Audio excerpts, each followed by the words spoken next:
बिहार में एनडीए के अंदर अभी से विवाद शुरू हो गया है। उपेंद्र कुशवाहा की पार्टी ने जहां उन्हें मुख्यमंत्री का दावेदार बना दिया, वहीं रामविलास पासवान ने मांझी के 3 नेताओं को टिकट देने का विरोध किया है।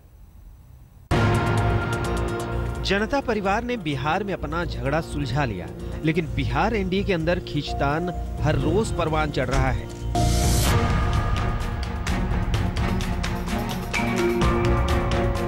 एनडीए के सहयोगी दल राष्ट्रीय लोक समता पार्टी के मुखिया और केंद्रीय मंत्री उपेंद्र कुशवाहा ने बिहार में सीएम उम्मीदवार पर बीजेपी पर जल्द फैसला लेने का फरमान चस्पा कर दिया। इसके साथ ही उपेंद्र कुशवाहा ने 67 सीटों पर दावेदारी पेश कर दी।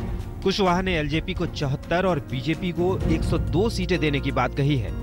हैरानी की बात यह है कि कुशवाहा मांझी गुट को एक भी सीट देने के लिए राजी नहीं। लोक जनशक्ति पार्टी यद्यपि अलग गठबंधन का हिस्सा थी, लेकिन उनके उम्मीदवार 74 थे।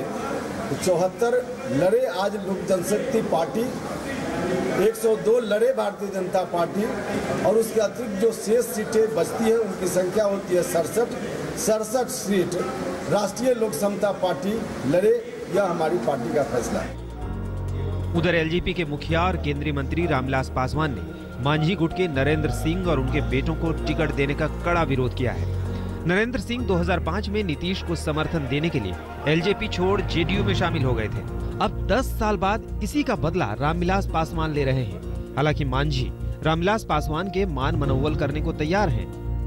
पुरानी बात को लेकर के अगर चलेंगे तो हम नहीं समझते हैं कि रामविलास जी ऐसे काम करेंगे, ऐसा हमको विश्वास नहीं है।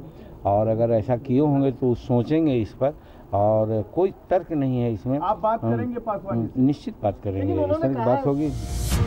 बीजेपी नेता शहनवाज हुसैन की माने तो एनडीए के अंदर किसी तरह का मतभेद नहीं है और सभी घटक दल एकजुट हैं। शहनवाज का कहना है कि हमारे बीच कुछ मुद्दे हैं, लेकिन उसका समाधान ढूंढ लिया जाएगा। देखिए, एनडीए पूरी तरह एक है, एकजुट है। हमारी रामविलास जी की, उपेंद्र कुशवाहा जी की चट्टानी एकता है। जहां तक कुछ इश्यूज हैं कुछ उम्मीदवार के बारे में, उसको बातचीत से हल कर लिया जाएगा, कोई बड़ा विषय नहीं है। इन विवादों के बीच पटना में जेडीयू और बीजेपी अभी से पोस्टरों के जरिए एक दूसरे पर आरोप लगा रहे हैं। जेडीयू जहां पोस्टरों में नीतीश का चेहरा दिखाकर बीजेपी पर वार कर रही है, वहीं बीजेपी भी पोस्टरों के जरिए नीतीश सरकार पर हमला करने से पीछे नहीं हट रही। वैसे बीजेपी का कहना है कि वो पोस्टर वॉर में शामिल नहीं है, क्योंकि जनता उसे उसके काम से जानती है। कुमार अभिषेक, पटना, आज तक।